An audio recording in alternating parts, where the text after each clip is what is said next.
Vishnu with Saptamaha Bhagavata Ananta Shekshanaga with the 7 heads behind him. This picture shows the importance of the doctrine of you see the coils of Ananta Sheshanaga as the asana of Garbhodakshai Vishnu. It's his couch. Of course, the word asana is the origin, in this case, Ashayana, the origin of the name Oceanus, or Poseidon as Oceanus, was always shown surrounding the earth in earliest Greek maps. The earth was considered to be, of course, supported by Leviathan or Behemoth or Anantasheshanaga or Ashayanus or Oceanus. And so ancient Greek maps of the earth are shown with the giant Naga surrounding them. This Naga is Ashayanus. And again, here we see Ashayanus, which is a name of Sheshanaga as the couch of Vishnu, underneath Vishnu. And from Vishnu's navel, incidentally, this is Garbhodakshai Vishnu. Garbha in Sanskrit is related linguistically to the word Delpha in Greek. And so this is the form of the Lord again that is associated with the dolphin or Matsya and with the worship at the temple of Delphi in Greece. And we see from the Delphic Garbhodakshai Vishnu, from his navel is growing the lotus, on which appears in the Greco-Egyptian tradition, Helios Phanes, or the manifest form of Helios, and the solar disk around the head of Helios Phanes, or Brahma, and then the Anantashesha Naga behind him, and Lakshmi, of course, at the foot of the Vishnu. Another contemporary rendering of Garbhodakshai Vishnu asleep on Anantashesha Naga, or Ashayana. And notice the 7 heads again here, the lotus with the 4-headed Brahma appearing on it. Here is Anantashesha Naga again, 7 heads with clearly the jewels on. This nice contemporary rendering by Rohini Kumaraswamy. And Vishnu has his chakra and his conch, and the solar discus with the Naga body wrapped around it to behind his head again. That says Hari, of course, the circular symbol. And in this interesting murti, Ananta is coiled up like an asana for Vishnu. In this Egyptian statue, we see very lovely Ananta Shesha Naga coiled, and his coil creating the sun disk, much like the coil was creating the sun disk on the previous contemporary Vishnu. Pan down. He's holding the shepherd's crook, the good shepherd, and go down some more. Let me see what else he might have there. He seems to be holding a small object in his left hand, which looks a lot like the Koros, the unidentified object that Koros holds. And can you pan over to get those little images on the side there? Yeah, these are just different ways that in Egypt that the Hari symbol is seen with the Shesha symbol. And go over to the one we saw, some nice versions of the ones on the head. All right, this very nice murti is of Vishnu, and as worshipped by one of the great acharyas of Vaishnavism.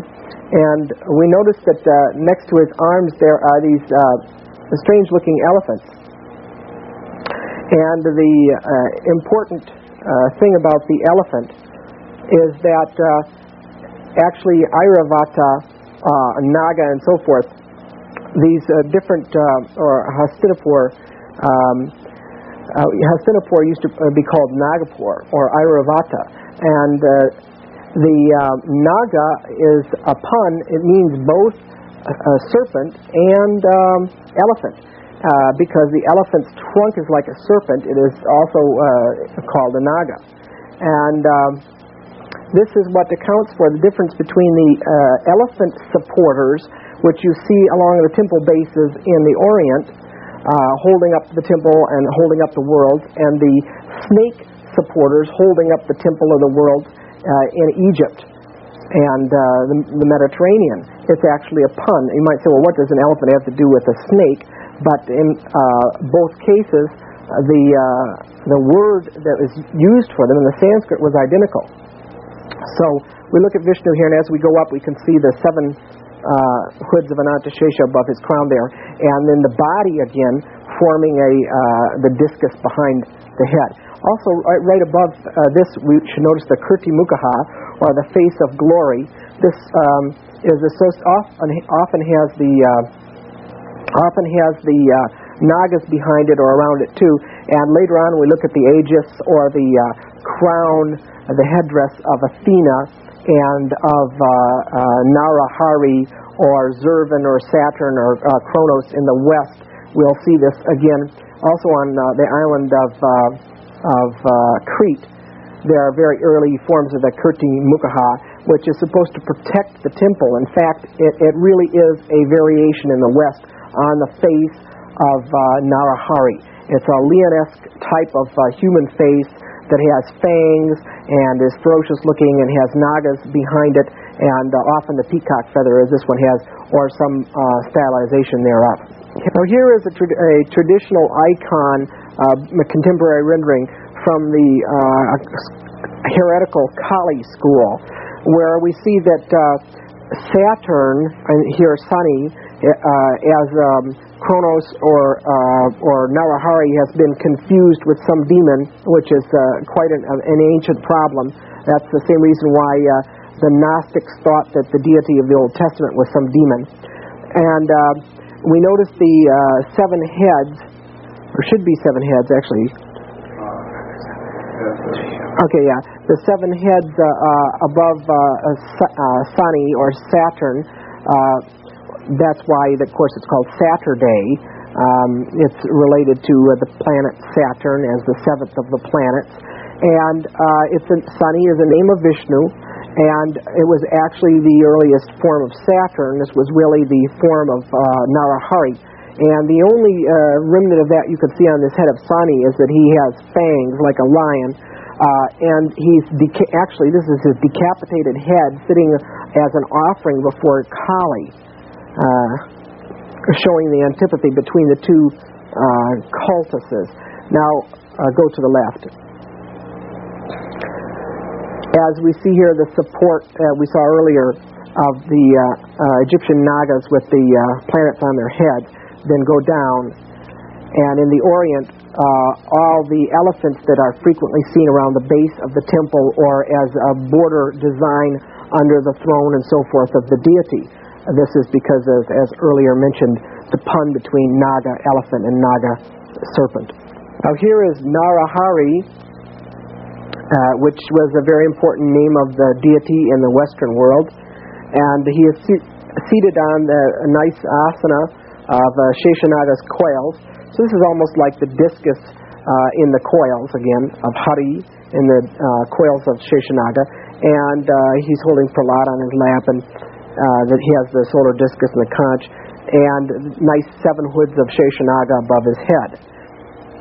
And later you'll see in the section on Narahari or Saturn or Kronos or the Yahweh, Lord of Hosts, some very nice Western versions of this murti.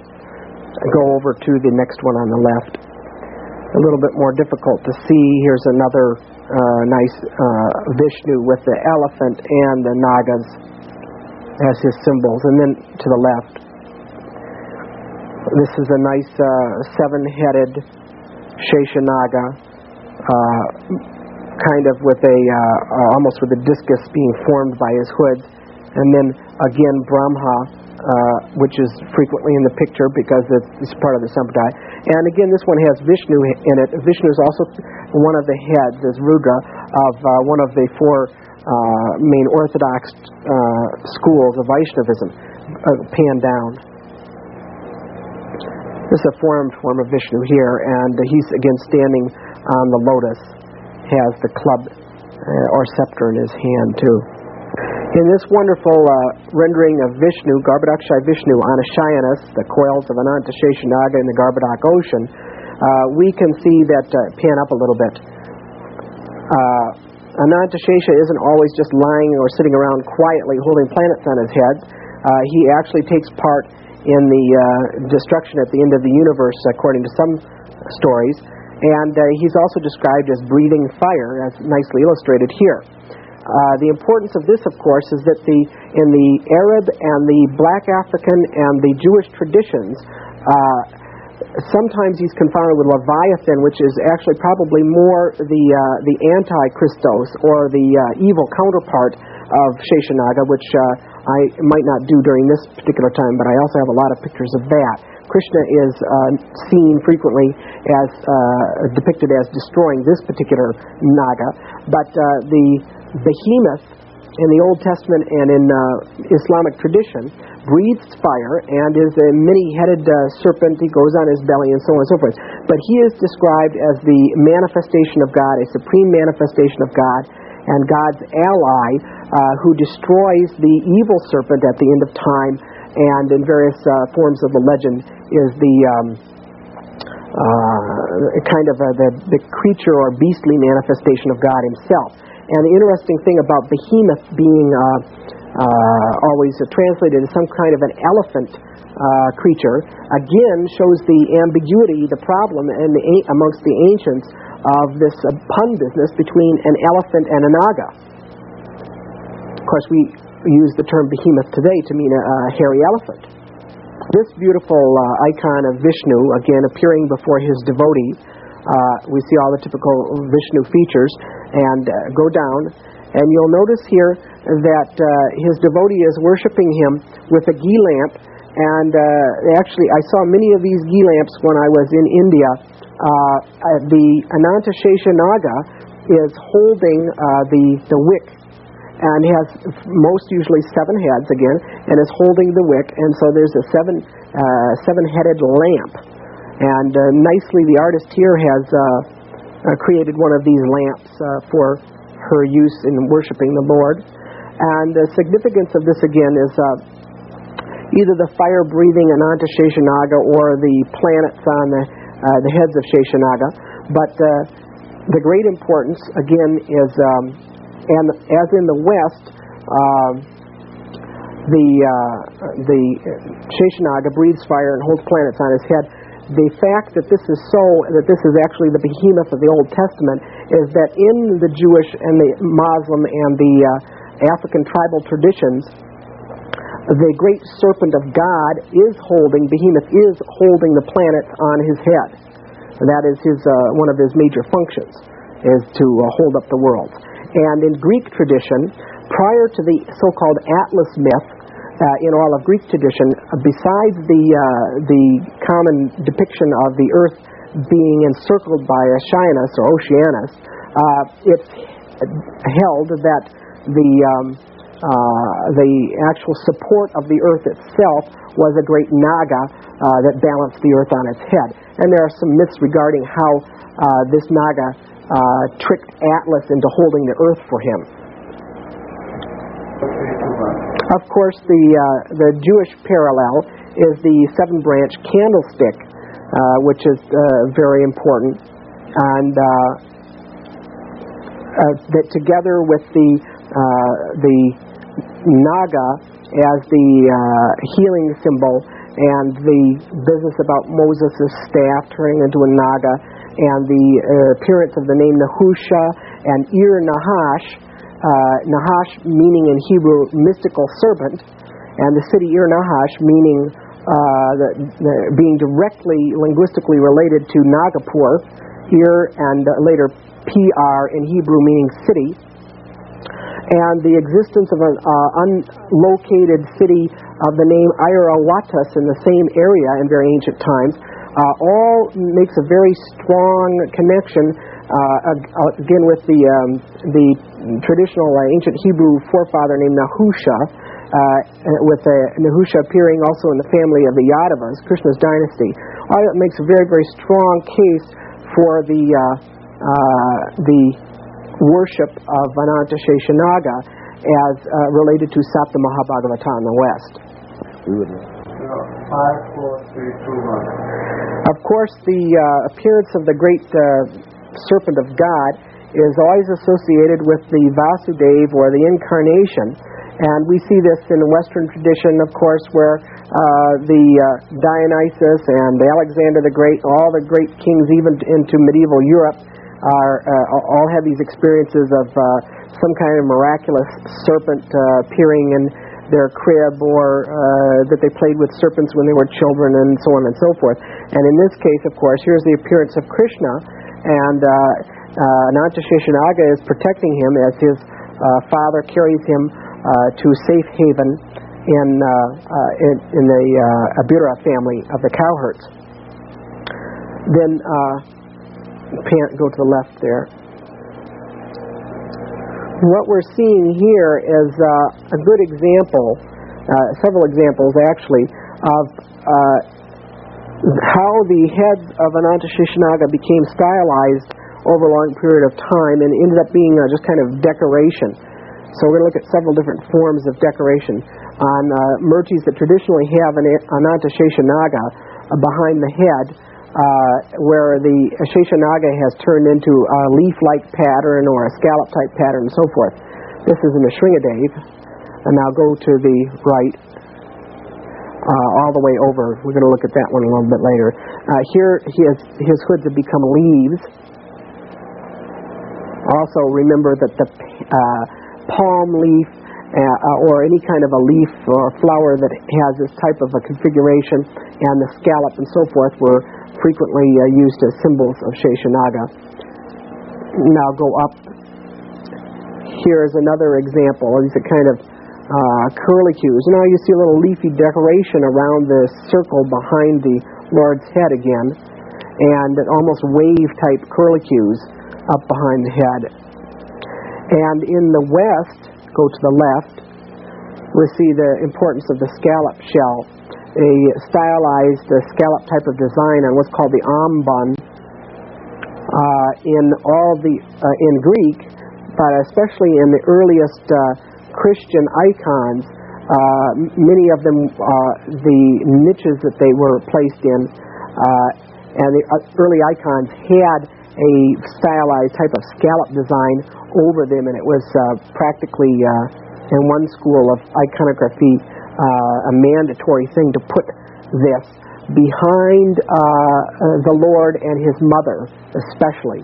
And then later, I think it was used for pretty much all of the saints. This is a fossil scallop, and when I was in Asia, I had heard a number of times from people about various forms of shilas, or sacred stones, aniconic symbols or images of the Lord. And I had made a considerable effort to find and sketch or photograph various shilas, and I was unsuccessful in finding an example of this type, even though I had heard about it a number of times. And actually this one was found by a family member on the south coast of Oregon. This is an Ananta Shila of the fossil scallop type, and from what I understood in India, it would have been the various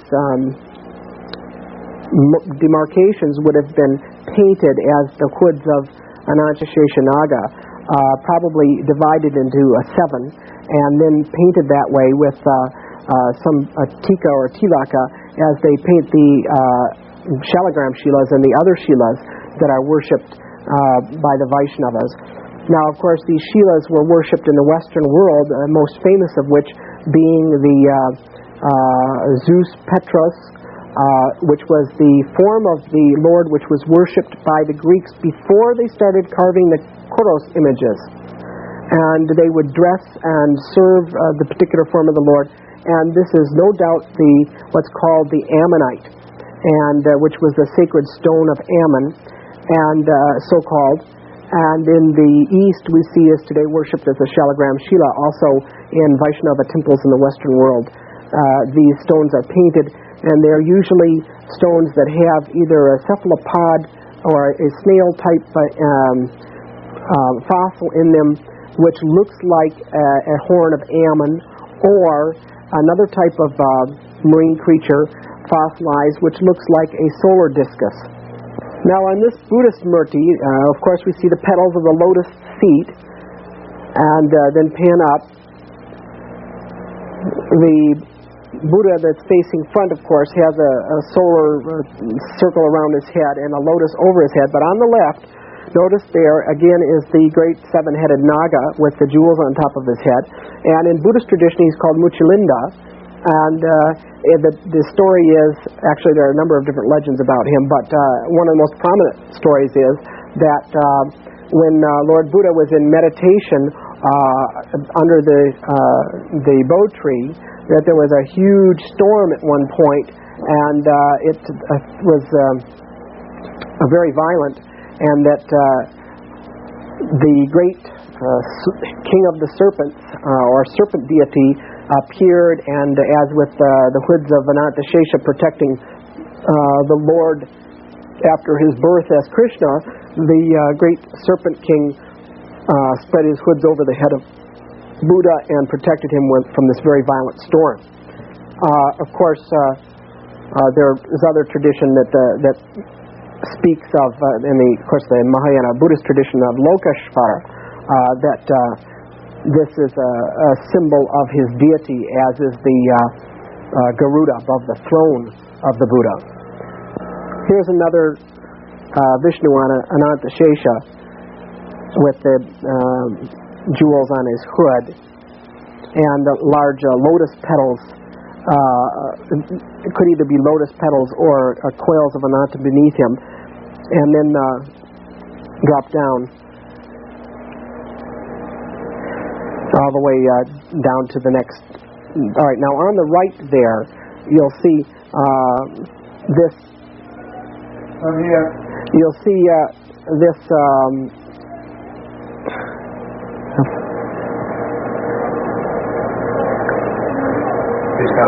Okay, here we see a Naga from Sri Lanka. This one is supposedly 5th to 8th century AD, and this is what we frequently see. Matter of fact, they're in all of the entrances to the Mahayana Buddhist shrines in the north, and interestingly enough, all of the Hinayana Buddhist centers in Sri Lanka, which of course is mostly Hinayana or Theravadan Buddhist. It was interesting to me that in a land completely dominated by Theravadan Buddhism, I never saw a single Buddhist shrine that didn't have a Diwali attached, which is a Vishnu temple, which is frequently full of icons depicting Vishnu incarnating as Buddha. And all of the entrances to this rotunda type of situation that usually surrounded the central stupa, as in this photograph here, as the gatekeepers or the protectors of the temple, the stupa, they always had these Vishnu-type murtis with the hoods of the 7 hoods. So you can count them on that one. 1, 2, 3, 4, 5, 6, 7. Always 7-hooded Naga behind the head, of course, as protectors, and you see the murti of Buddha up there in the background. Now, if you drop down, you might see on the base of a circular step there, if it's included in the picture. I don't know if you can get it. Well, usually around the base of the step there are usually elephants. Again, that's the variation on the Nagas holding up the world. And drop down to the one right below that now. Here's a different type of a shrine. You see the Naga on the side is appearing there as a protector. This is a different form of a Naga, and he has the hoods too. Many of these have the 7 heads on them, and sometimes there are Naginis, or female Nagas. Drop down to the lower one on the left there. Again, here is another Buddhist murti, and it's labeled in the text Naga, 600 AD, and you see the nice 7 hoods there, and the coils behind the back. Here we see the Nagas on the columns supporting the temple. This is a, I can't remember whether this is a Saigon or a Singapore or Taiwanese temple. But this is again I think a Taiwanese temple, and you see the Naga or the celestial serpent or dragon, and the sun. There's another one on the other side of the temple too. This is a Naga again, or celestial serpent or dragon made out of glass. Also here are some nice dragons or serpents. The genesis or evolution from the serpent without legs to the dragon with legs can be seen quite well, following the iconography up from North India up through Tibet, Nepal, and over through Afghanistan area, and then up into China and around down into Japan. The dragon type head and the legless body, and then eventually the addition of the legs. Also in the Western tradition we see that the Naga, earlier Naga is later replaced by a mythological fire-breathing dragon. Also on the other side of this picture here, down at the bottom, you see another one of the Chinese red golden pheasant types or cock type sunbird. Hermes is identified with Thoth and with the Egyptian Imhotep, both which were associated with the healing cultus, and of course Thoth in the north of Egypt with the moon. In the south, the deity is a Khonshu that is associated with the healing cultus, just as Shu is associated with the healing cultus in the north, Thoth and Hermes also with the medical arts. And here again we see the Naga symbol related to Hermes in this case. Khonshu, of course, in the south is a byname of Serapis, and one of his other bynames is Ishus, which would be the Greek Yashus, or the Hebrew Yeshua, and the Sanskrit Yashus or Yasho in compound, like Shodara.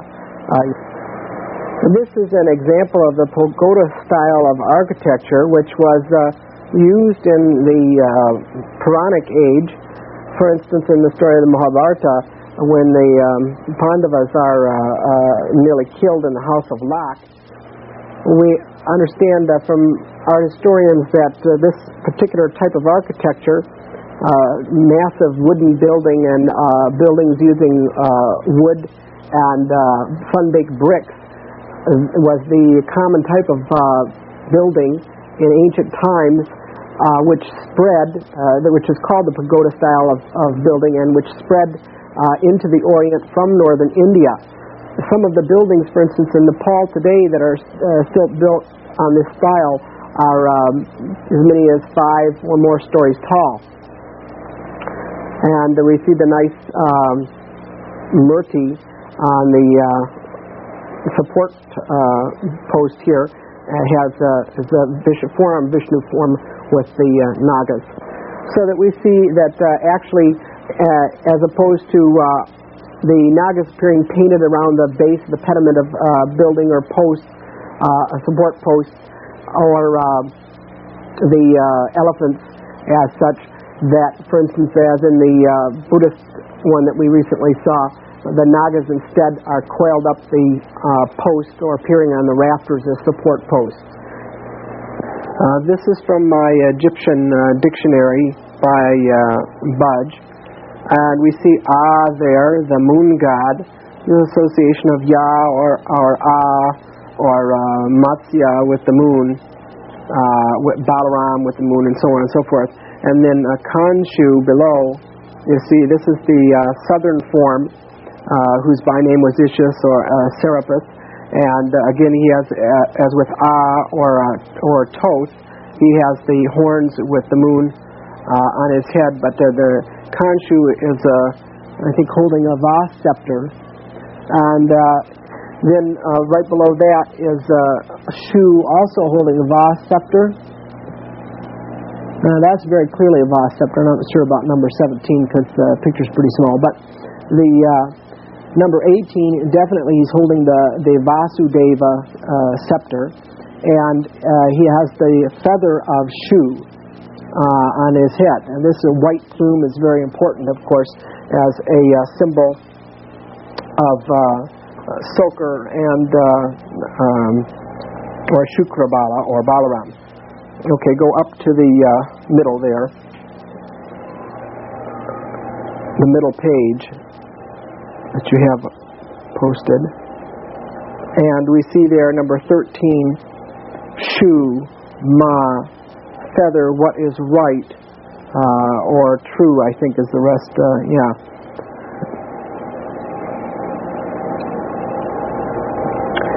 Know the truth, and the truth shall make you free. Of course, Shu or Shua, Sha, Shas, and so on and so forth, as in Yashas, Yasho, Yeshua, So as in Soter, Soterius, as in Savior, and so on and so forth. This root name of God has several meanings. One is what is right and true, and the other is to save or to free, to redeem, to purchase, to buy back. And this is a very wonderful double meaning here, and it's interesting with regard to that line in the New Testament. It says, know the truth, and the truth shall make you free. Now we look at here, Ament, the right side, down at number 56 there is what we're really looking at. This symbol here is a compound symbol, and the top of it is the feather of Shu.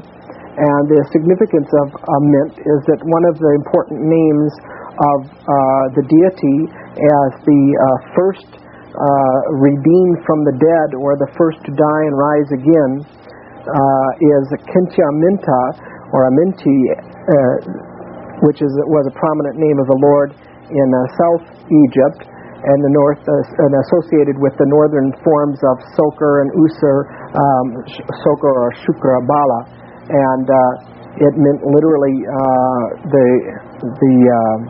the first to rise again from having set in the west or on the right side. Actually, number 16 here also has the feather of Shu, and this Neter Kurt, the underworld, it's the abode of the blessed dead, and Neter, of course, NTR in Sanskrit is Netra, or Natha, Lord, the world of the Lord, and the feather is symbolic of the return of Kintiaminta from the dead. And it's like the icons of Christ having harrowed hell, rising, coming back out of the tomb at the resurrection. Anyway, number 20 is Sma, translated that way by Budge, S-M in the hieroglyph. And of course, this is the Sanskrit root, Sam, meaning to unite, which in the later European languages was sin, as in synagogue, syncretism, and so forth, other variant forms of being sil as in syllable, and khan or kam, and so forth, as communion. Now we'll go down to the lower one there. This is extremely important. You notice there, per, house. Also, per was city. It was city in Hebrew, like the Sanskrit, meaning house, body, temple, city, and so forth. And below that, the symbol of Sma, or unity, within the house. Then you look at how he's translated that, sepulchral meals or offerings, I think it says there. If you could pan over a little bit. Yes, offerings. And go back and look at the symbol once again. This was actually the symbol for the sanctified foodstuff, and which was thought to be the real presence of the deity, as in the Vaishnava tradition of the prasada, and Christian tradition of the real presence in the Eucharist, the Lord on the altar. And so actually this symbol right here is a symbol of unity or communion as regards the Holy Eucharist of per kero. You notice kero there too is one of the variants of the form of Hari or Heru. And so it says really the embodiment of Hari. So this is quite extraordinary. Again, it's the communion, it's the symbol of samkarshan, or to unite, and it's the body of Hari, or the house of Heru. There are several important points here. One is that, as we just saw, the Purkeru, or the Eucharist, the real presence in the Eucharist, the doctrine of prasadam.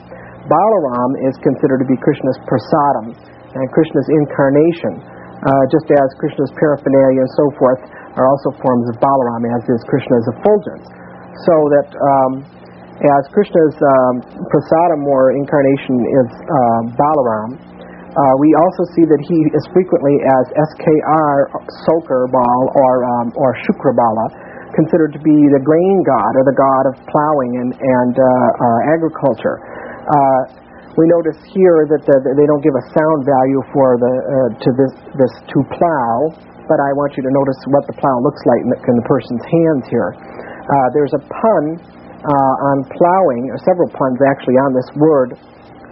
The root KRSH, as in charisma, means to attract or to pull. In Sanskrit, it's karsh or krish, and it means to attract or to pull, and is the root of the name Krishna, or Karshna, or Karshneya. There are actually a number of variations on it, as in Samkarshana, very important name of the Lord, Balaram, and that name is frequently translated as the one who draws or pulls or attracts or brings together, sam being together as in sin. So the Greek SYN. So we have an interesting thing about a word which means plow, and at the same time the word meaning to draw or to pull towards oneself, to attract.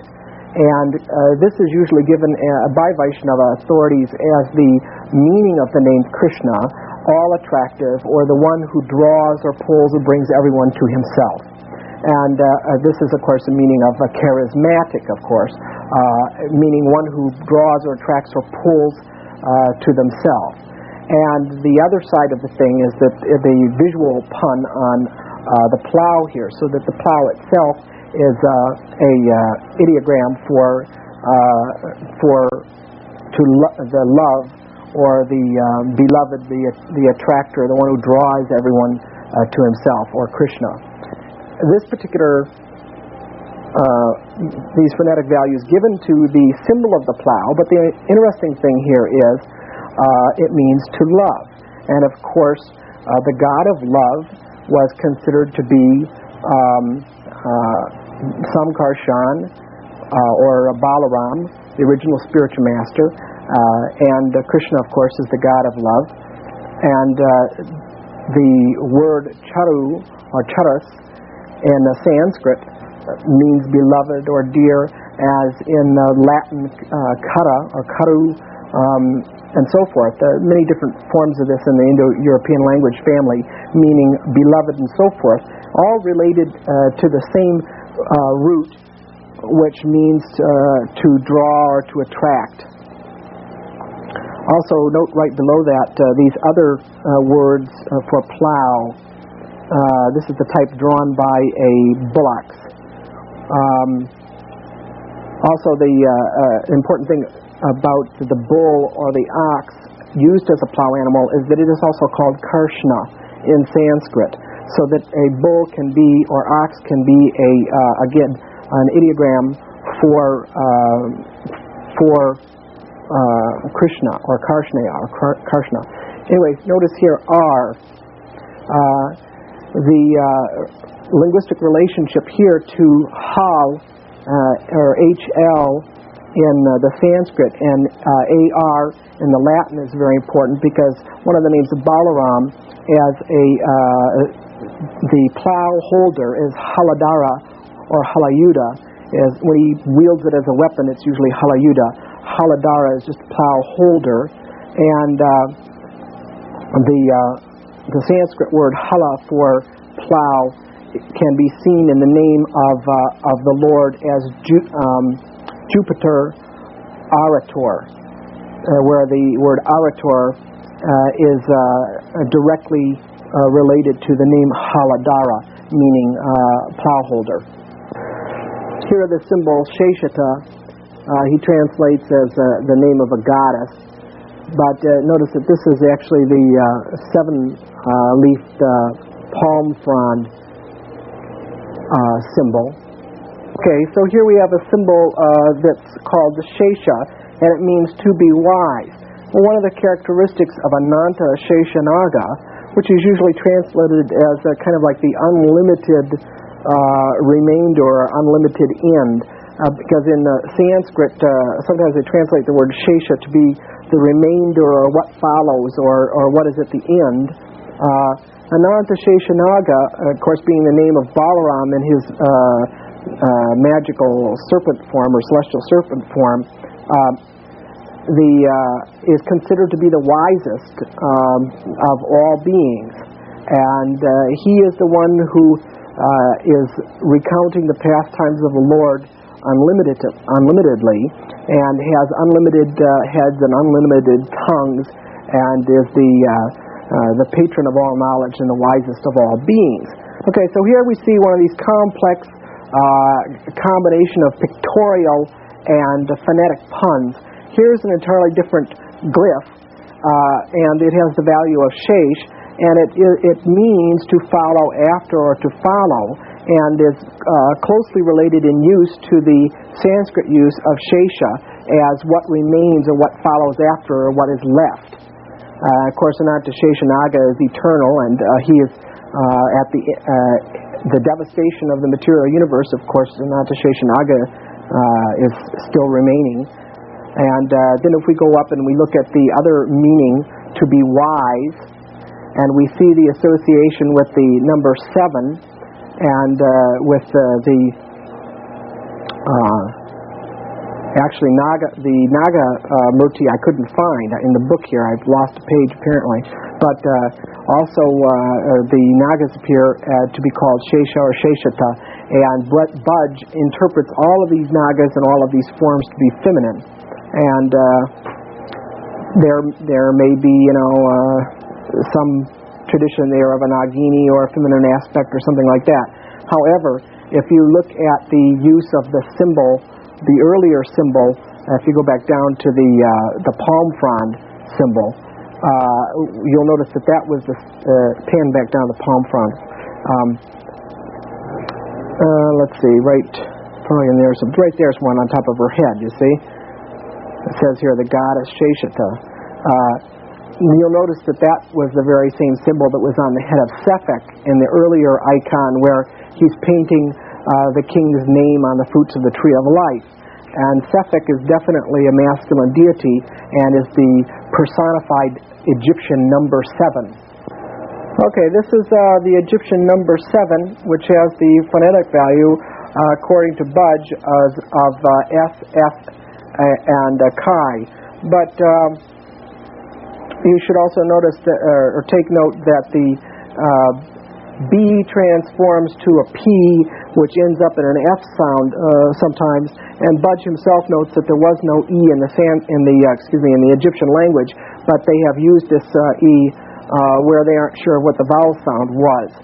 So, in fact, this 7 here is probably related, as the Chi has a soft value of Ha, is probably related to the Sebhwa of the Hebrews, and to the Sapta of Sanskrit and Septa of Latin and Hepta of the Greek, and so on and so forth. Again, related to the great lord of the number 7, Sapta Mahabhagavata, which we saw in the section under the Nagas. These are all different names and attributes of Balaram. This is a Vaishnava priest or Pujari making the offering to Radha and Krishna. The doctrine in Vaishnavism, which is associated with Purusha Sukta, which is the prayer chanted during most offerings on the altar in Vaishnava temples, is that the foodstuff or host which is offered to Krishna becomes and incarnation of Krishna through the agency of Balaram. And so it is said that Krishna's effulgence and Krishna's paraphernalia and so on and so forth are Balaram, and also that Krishna's prasadam, or a Eucharistic form, is also Balaram. So that we see this doctrine in Christianity, where the host which is offered to God the Father through God the Son actually becomes then an incarnation of the Son himself. In the ancient Vedic tradition, they offered animals as well as vegetable sacrifices. However, in this form of Vaishnavism, they only offer non-flesh foodstuffs, including milk and milk products. And we see here that the fruits down at the bottom, which are being offered on the right-hand side, and the preparations, other preparations there.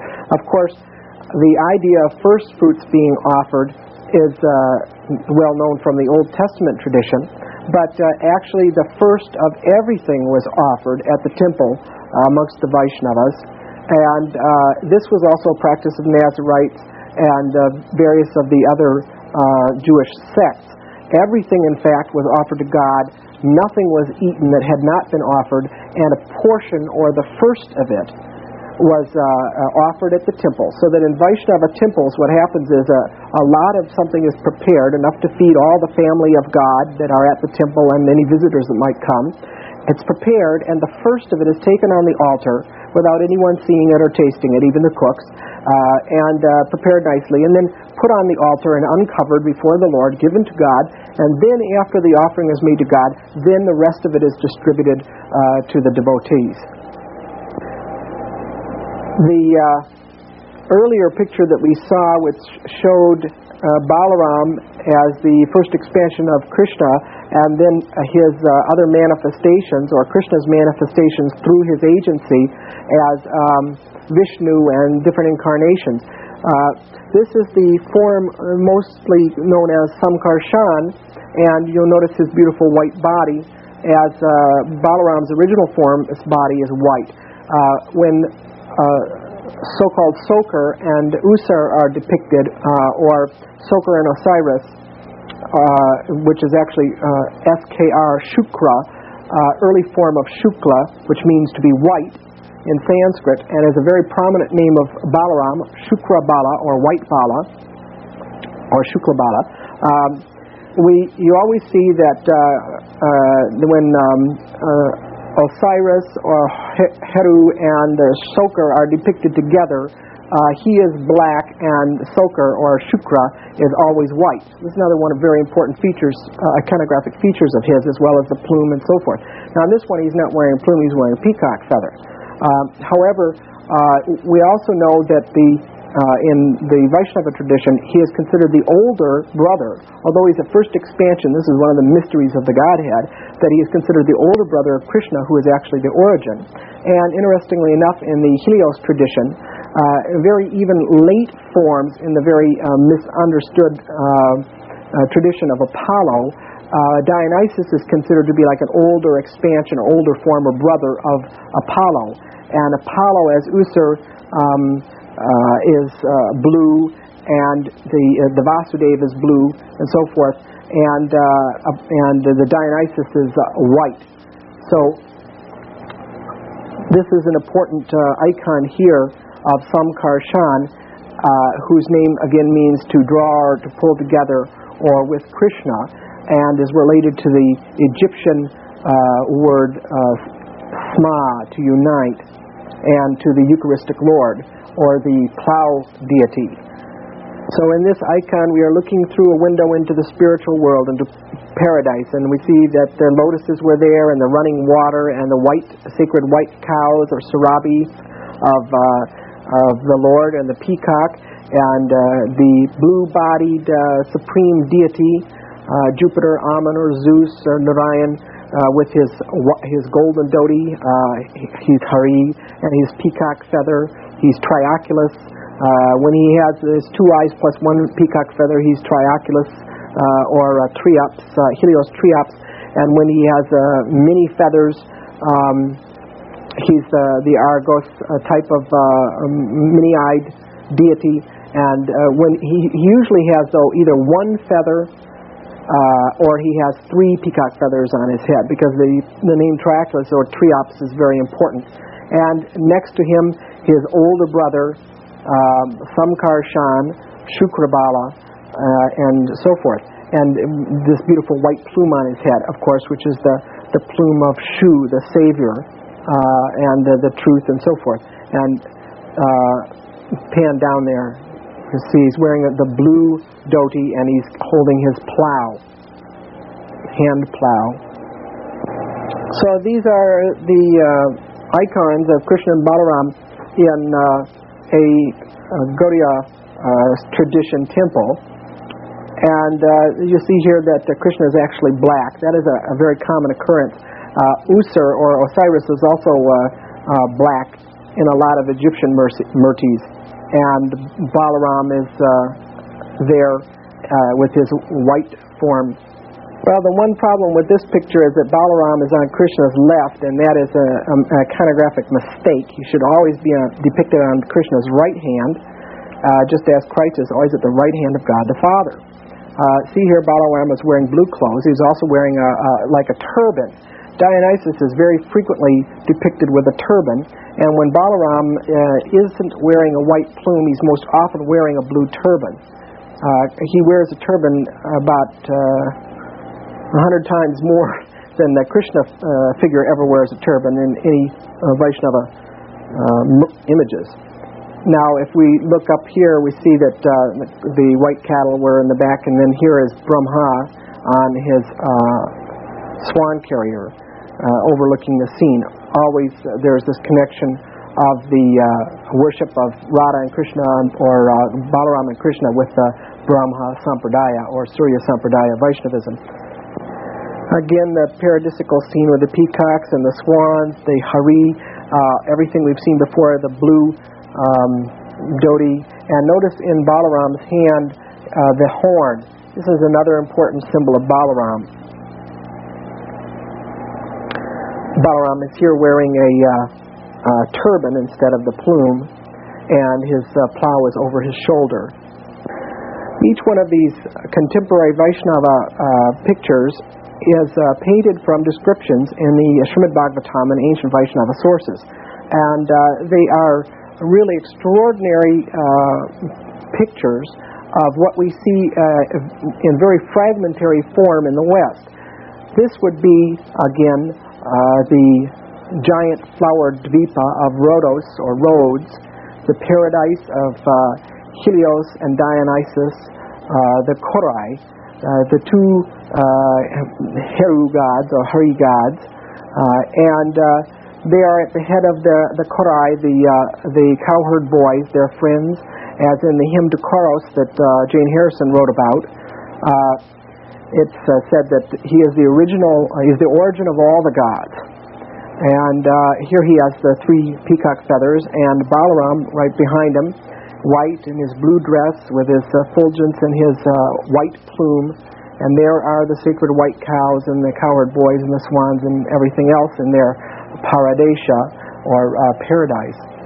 There is Hari again with his golden effulgence, and Balaram with his white skin and cloth, and his plow over his shoulder and his white plume, and the Korai, the cowherd boys, and the white cattle. And in this picture also we see the gopis, which in the later perverse Dionysic or Bacchant or tradition are the Maenads. Of course, this bona fide Vaishnavism is completely sattvic, or mode of goodness, devoid of any kind of obscenity at all. Now, Balaram didn't always stand around with Krishna and chase the cows. He often was described as defeating great demons. And here he destroys this great monster with his plow. Here he's destroying the demon Palambasura.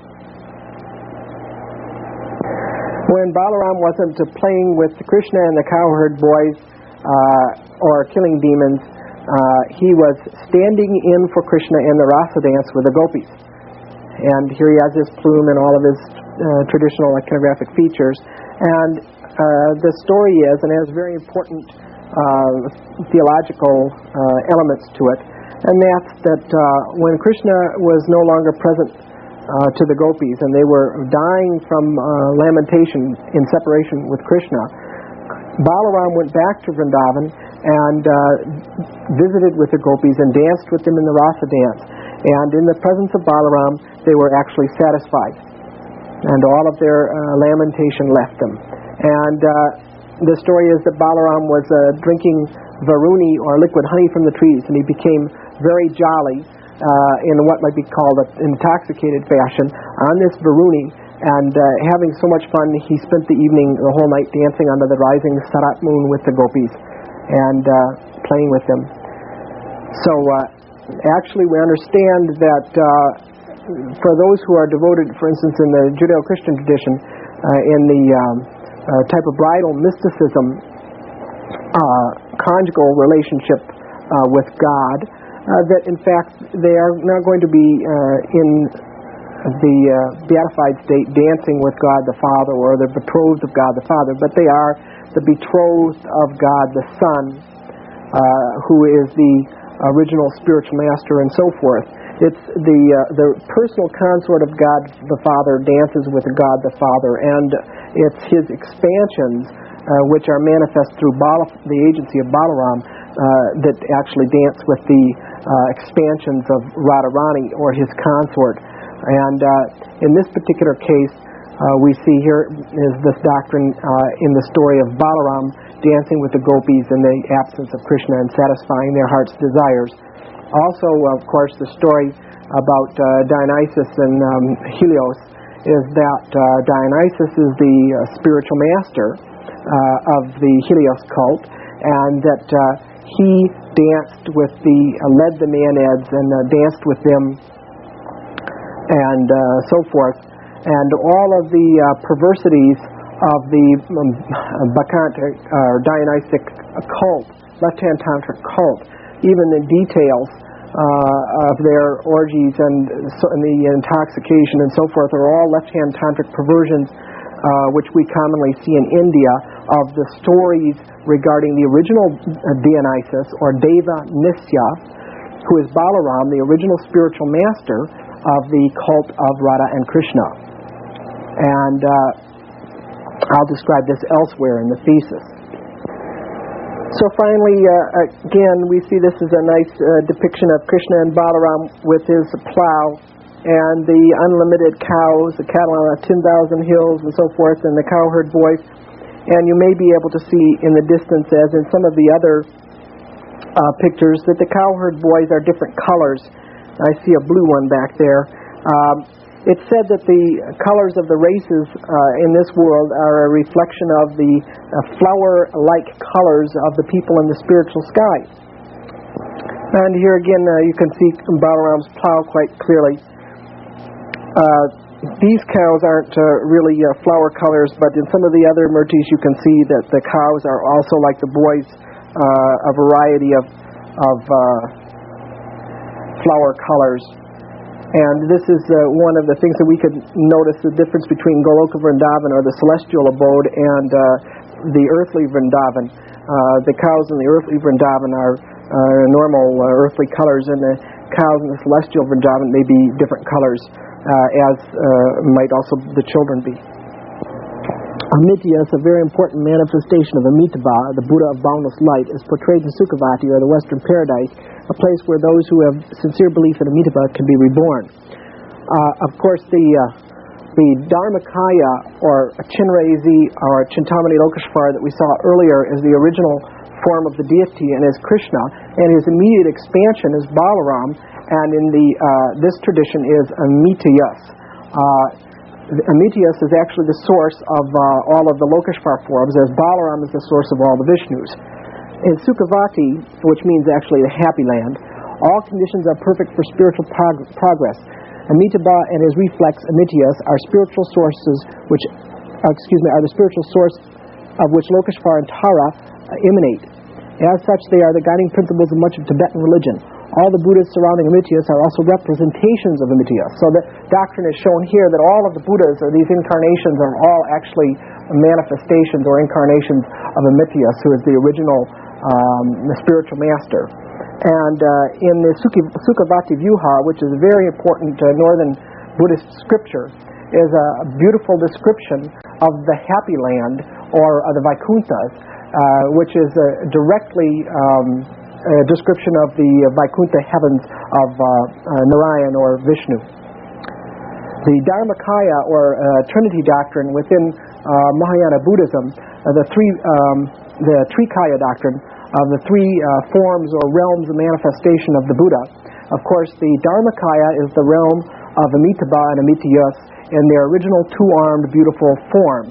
And the Sambhogyakaya is the realm of the Vaikunthas, or the spiritual manifestation, in which the undescended form of Lokeshvar or Amitayus reigns.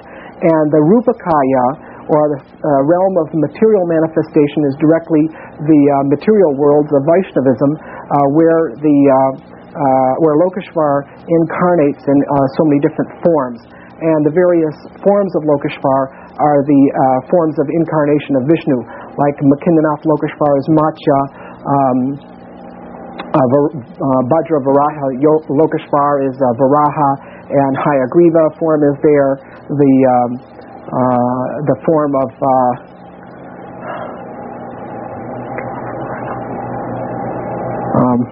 I can't remember that one right now, but all of the different avatars of Vishnu appear as different forms of Lokeshvar, and the different forms of Lakshmi or Shri appear as different forms of Tara. Of course, even these fearful or hideous forms that we see in the Oriental traditions, here Yamantaka, these are also forms of Lokeshvar or Vishnu, and his wrathful aspect here, this one is Yamantaka, or Vishnu, or Lokeshvar as death personified. Just as Balaram is the Deva Nasya or Nisya, the god of initiation, he's the original spiritual master, and the Pancharatran, or the Vaishnava practice of baptism and anointing or initiation by anointing with the body with the name of Vishnu or symbol. In fact, primitive Christianity, as preserved in the Catholic rites and various orders, clearly evidences its relationship to the ancient Koros Kore Helios cult and the Vaishnava and Mahayana Buddhist groups. The revived Helios cult was the most important group in the Mediterranean at the time of Christ, and it disappeared as its members became Christians. The prevalence of this group is the reason the Christian faith spread so rapidly. They accepted Jesus as the incarnation of Yashas that they expected. They had a strong tradition of prophecy regarding Yashas, or the Lord to come as the great physician.